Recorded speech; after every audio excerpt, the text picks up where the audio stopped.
Hey Artnerds, so we are on the third installment in my Watercolor Tea series, and this one is Lavender and Chamomile tea, and it's got kind of a springtime vibe. The main colors used in this piece are warm yellows as well as purples, playing on the chamomile and lavender. The materials I'm using for this are my Daily Driver watercolor palette, a plastic daisy well palette, a click and go collapsible watercolor cup with a paint puck in the bottom, some silver black velvet watercolor brushes, a paper towel. This was penciled with Pilot Color Eno pink lead, and it was penciled in a Canson XL watercolor sketchbook, and I've been using these materials throughout the duration of this tea series. I've probably mentioned this in the other tea videos, but this is an ongoing series of about 5 illustrations. It's looking like it might become 6, and these are strong candidates for the 7-inch Cara Volume 2 Kickstarter postcards. So I've been kind of mulling about different ideas, and I knew I wanted to do something kind of seasonal. And what I really like about the tea idea is that it combines a few things I love. It combines flowers and it combines different types of teas in a set of postcards that's just very laid back and charming. Now, the only reason I might go with something different is this is a very feminine inspired postcard set. While anybody can enjoy feminine things, it would be nice to have some illustrations with Naomi or Tanner as well, just better showcase the whole cast rather than just focusing on Cara. So that's the kind of the thing that makes this, like, maybe it won't be the final set. But either way, I'm enjoying painting these. I'm enjoying sharing my process with you guys, and I've been enjoying just taking the opportunity to chat with y'all. I feel like as I've kind of worked towards getting my videos shorter, getting things more honed, I don't really have time to talk to you guys the way I used to in some of my videos. My goal has been to get most of my videos under 30 minutes, ideally around 15, which when you think about how long watercolor actually takes, that's a lot of time lapse. And I do try to disclose when I time lapse my stuff, because when I'm teaching, you wouldn't believe how many students students I have who think they should be able to work at the time lapse speed, and then they apologize for not working as fast as people on YouTube. So I do try to disclose when I'm time lapsing things, you know, to create a more realistic expectation of just how long it takes art to come into existence. So with this series, most of these illustrations take a few hours in the evening and then maybe an hour the next morning. So maybe 5 hours total, but I break it up overnight. My goal with this is to keep things kind of light and loose and fresh, to not overwork them quite as much, and to just kind of play around in a watercolor style that's a little bit different from what I normally use. Since the materials, other than the paints in the palette itself, are fairly inexpensive, should it go just completely haywire, it would not be the end of the world to scrap it, but I would be quite disappointed, as all of the sketches are originals in the sketchbook.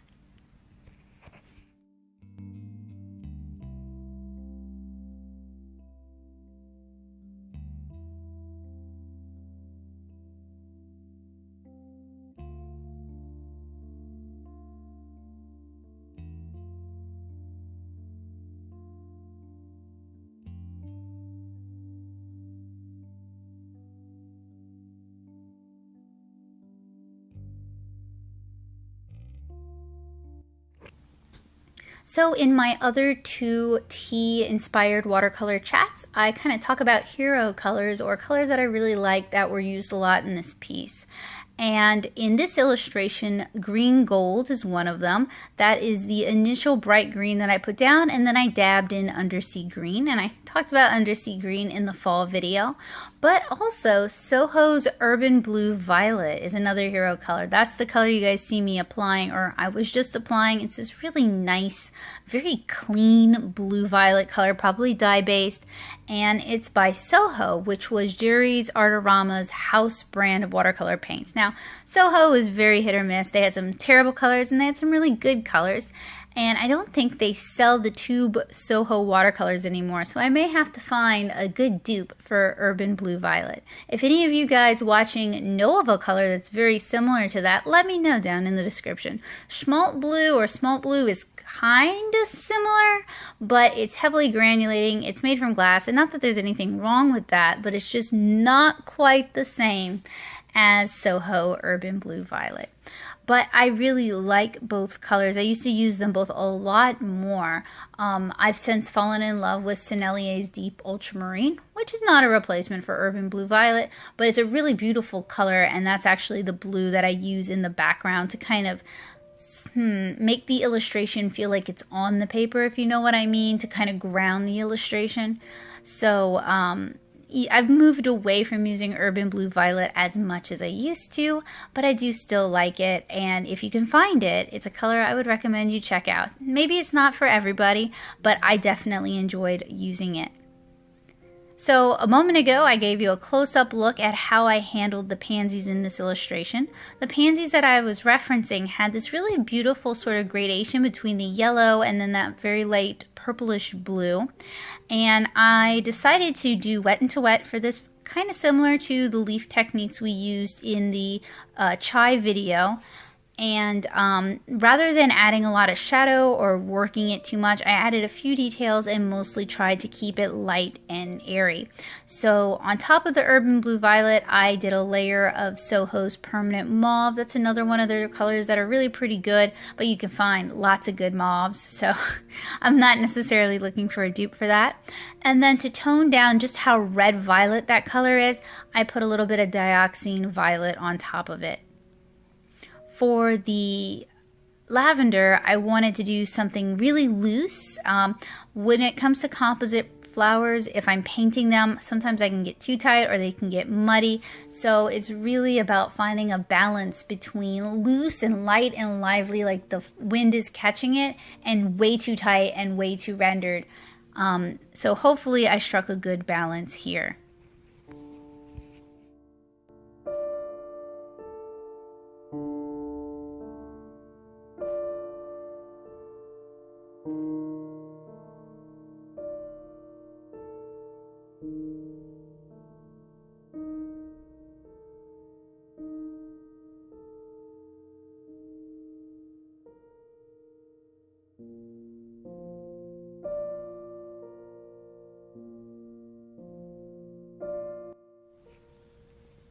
So one of the things about these tea illustrations are they're kind of meant to be relaxing. They're kind of meant to be a bit of an indulgence for me. They're a combination of several things that I really like, and themes that you see frequently in my work. So food, and I'm going to count tea as food, and flowers, and sometimes insects, like we have a couple of bees in this illustration, and of course Kara. So I guess these are kind of my happy place. And then I really like circular compositions, so I've been focusing on creating circular compositions for these tea illustrations, and maybe I'll go with square postcards would be a really nice format for the circular illustrations. So what do you guys like to draw when you're just kind of going into your comfort zone? What's your go-to thing to doodle or sketch or paint when you're just trying to relax and enjoy making some art and you don't want to put too much pressure on it? Let me know down in the comments below.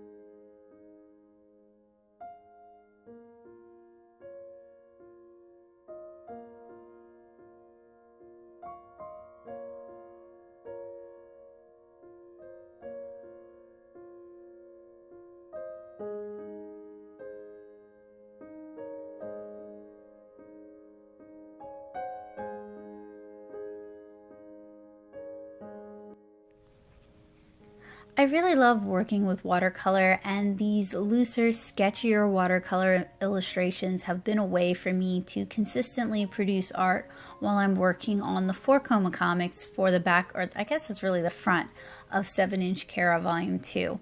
They're not as time or as space consuming as larger watercolor illustrations. I'm able to do them fairly quickly, and it also means I can kind of share them more quickly with you guys. They're a little bit lower key, and that invites just kind of talking about things that I enjoy or parts of the process that I really like. I really like Canson's XL watercolor sketchbooks for a number of reasons. I can get them almost anywhere, which makes it easier to use them because it's not like I have to make a special trip somewhere to get them. In fact, I even saw the spiral-bound Canson watercolor sketchbooks at Walmart today, and this is a small-town Walmart. So they're pretty ubiquitous. You can also get them at Michael's, and most art supply stores carry them as well. So as a watercolor sketchbook, they're really ideal because it's not like it's this precious, expensive object. You can play in it, you can use it up, and it's not this expensive thing that you're gonna be loath to put something that might not look good in it.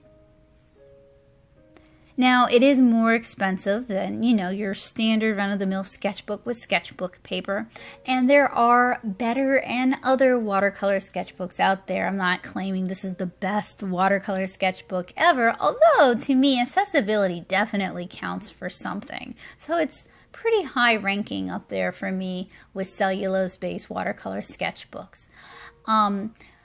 It really does behave like cellulose paper. The paint sits on the paper surface until it evaporates out into the atmosphere. It doesn't penetrate the fibers, so you may have problems with lifting, you might have problems with running.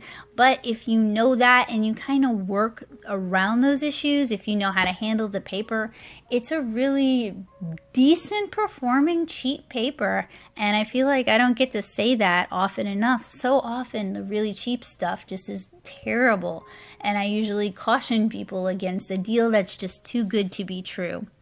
And it's particularly nice for sketching with a color pencil, like using the Pilot Color leads to do the underdrawing. And you can see that a lot of that pink lead has basically disappeared into this watercolor illustration.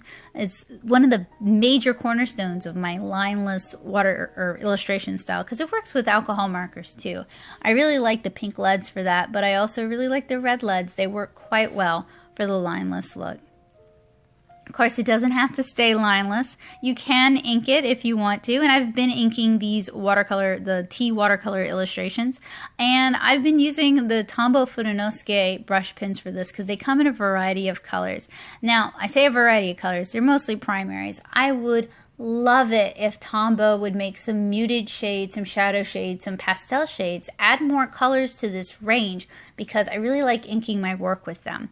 They're aimed at, in the US, they're marketed towards brush calligraphers, and I really feel like Tombow's missing a market with artists and illustrators, comic illustrators especially, and cartoony illustrators, because I'm willing to go to bat for these. I really like these, but some more muted colors and some more pastel colors would make them even more useful. I do feel a little bit limited with the 12 color palette that they have. And I'm also inking with a black Sakura Pigma FB. Now, what's cool about all of these is that they are alcohol marker proof and waterproof, so I could have inked first and then painted after, but when I paint first and then ink on top of it, I can actually be much more choosy about where I'm inking, and I can use the ink as contrast or clarification rather than enclosing my artwork in something that I then color in. So it's nice to have a few different ways to handle your art supplies because it gives you more options and it gives you a wider breadth of what you can accomplish, which is why I'm a really big fan of just experimenting and playing around with things and figuring out what you like.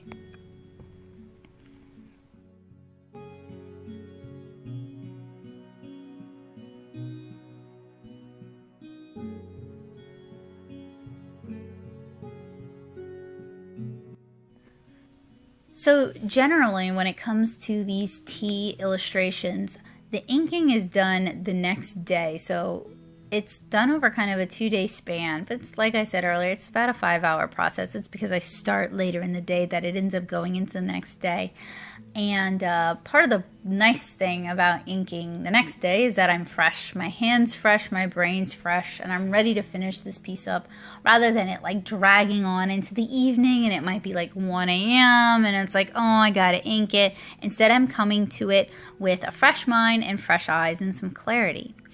I also add the white gouache at the very end. It's the final detail, the icing on the cake, just to add a little bit of white contrast here and there to just kind of add additional contrast or to clarify things or to add some visual interest.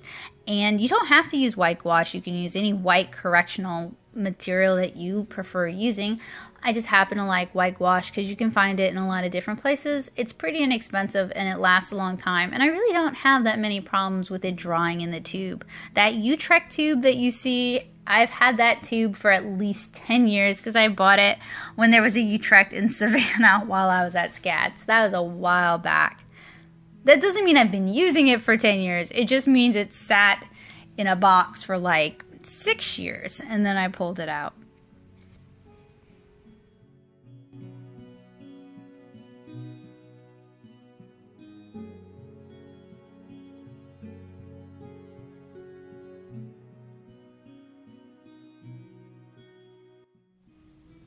So I have at least 3 more illustrations for this series that I'm working on. I have a cinnamon tea illustration, I have a mint tea illustration, I have a citrus tea illustration, and then I recently purchased these cut glass punch cups from like Goodwill, and they're really pretty, and I was thinking it'd be nice to do like an apple cider illustration in this series with the cut glass bowls, since I've been inspired by the Demitasse cups that I've been collecting since I was 12, and I've worked them in here and there. If you watch this channel, you've probably seen them around. So we are just about finished with this illustration. I'm actually currently painting the cinnamon tea one right now.